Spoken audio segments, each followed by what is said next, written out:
Let's get to this massive spending bill now. The New York Republican Congressman Tom Reed, among those who voted against it.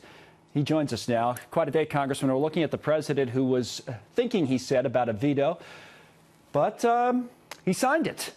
Your thoughts? Well, you know, obviously I voted against it, and I shared the concern that was expressed by the president about the fact that it wasn't in a position to be read and digested. But on top of that, the massive amount of spending, I totally appreciate the defense side of the equation, but the amount of spending overall is just mind-boggling to me, and we have to get this national debt and this debt crisis under control. I'm going to get to that defense in a moment. You disappointed, though, in the president's decision? Well, you know, obviously I understand where he's at. He was in a very difficult situation, shutting down the government versus signing that bill. It's incumbent upon us in Congress to lead on this issue, and I appreciate the president sending the message we need to do better in Congress, and that's where I'm hopeful the next go-around. He used the argument, to your point, that he had basically no choice if he wanted to get the money for the military than to sign this. Take a listen. While we're very disappointed in the $1.3 trillion, nobody more disappointed than me because the number is so large. It'll start coming down. We had no choice but to fund our military because we have to have, by far, the strongest military in the world. I was down in Washington all week, and I heard Paul Ryan make that same exact argument a number of times. So it's the idea, Congressman, that I guess you're never going to get a chance like this again if you don't sign this. Is there something to that you would never get a chance to have this type of an increase for military spending? Well, I think we definitely were in a position on the defense side. We needed to make those investments because our men and women were being put in harm's way at where we were. But at the end of the day, it shows exactly what was negotiated here. They went more on the defense side in order to get the non-defense number where they needed, because they needed those 10 Democrats, plus or minus, to come over to support this bill. That's why going to 51 votes in the Senate, at least on the appropriation, the spending bills, to me is a reform the Senate should strongly consider, at least going down that path, maybe not blowing it up for everything, but at least for the appropriation spending bills. Right. Boy, I wonder if they'll do that. It doesn't seem like there's any kind of movement, right, to go in that direction.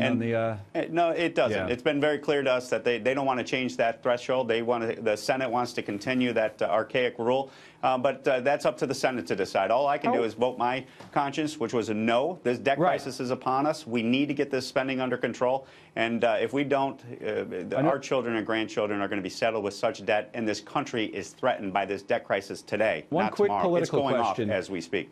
Congressman, on this. I know like you say, you voted your conscience and voted no, but how worried are you about the midterms at this point and the blowback from a bill like this, the effect it could have on Republicans?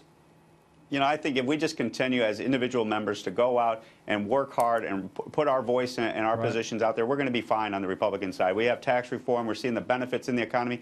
Jobless numbers that the president hasn't been given credit for, in my humble opinion. You know, low unemployment numbers, lowest levels for Hispanic and African American vote. We got to send that message and sell that message to the American people, and I think they'll be with us at the end of the day. I'm going to get your thoughts on one other story before we let you go, if you'll indulge us. Iran, 9 Iranian nationals today, 1 Iranian entity, facing sanctions, also the prospect of federal charges. Let's take a listen.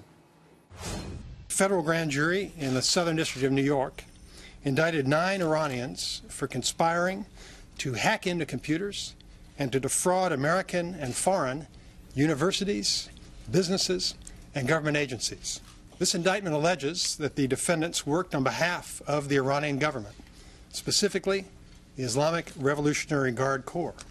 So the charges you heard that these Iranians essentially, like they hacked into hundreds of universities and other organizations. They just stole information on behalf of the government of Iran. So it comes at a time we're getting a new national security advisor. Iran is in the news anyway, in particular the future of the Iran nuclear deal. Your thoughts? Oh, absolutely. I support the actions taken by the Justice Department as well as Treasury in regards to going after Iran for these actions of hacking into our systems and stealing our information and putting real American interests at risk. And this is the right thing to do, and I hope it will continue to increase the message that we're not going to put up with this anymore, and we're going to hold people accountable for these actions against our interests in America. And what about the Iranian nuclear deal?